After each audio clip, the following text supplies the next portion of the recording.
ఏంటండి ఇంత పొద్దునే వచ్చారు? బాబు, రాత్రి మీరు లెక్కలో 50 రూపాయలు ఎక్కువ ఇచ్చారు. నేను ఇంటికి వెళ్ళిన తర్వాత చూసుకున్నాను. అది రాత్రి వచ్చే కానీ మీరు అప్పటికే షాప్ కట్టేశారయ్యా. అందుకే పొద్దునే వచ్చి ఇస్తున్నానయ్యా. ఈ రోజుల్లో మీలాంటి వాళ్ళు ఉన్నారంటే 10 రూపాయలకే కక్కుర్తి పడే వాళ్ళు ఉన్నారు. అలాంటిది 50 రూపాయల కోసం మీరు రాత్రి వచ్చారు, మళ్ళీ ఉదయం వచ్చారా?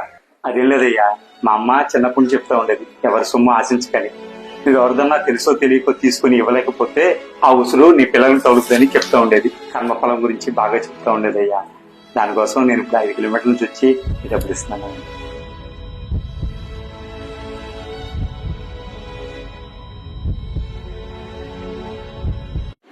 సార్ సార్ ఎంకన్నా సార్, ఉండిపోకి ఎంకన్నా.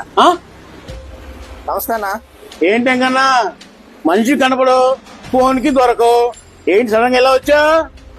అన్నా నన్ను క్షమించన్నా, నీకు ఇవ్వాల్సిన డబ్బులు అన్నా. ఏంటయ్యా ఎంత మార్పు? అన్నా ఇందాకే ఓ సంఘటన చూశానన్నా, జ్ఞానోదయం అయిందన్నా. ఎవరి డబ్బులు ఉంచుకోకూడదన్నా, ఆ ఉసిరి మన పిల్లకి తగులుతుందన్నా. అందుకే మీ డబ్బులు మీకు ఇచ్చేస్తున్నానన్నా.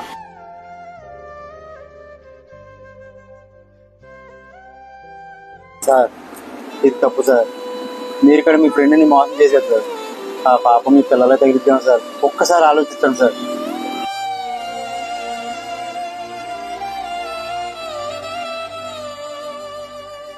వెళ్దాం పదరా.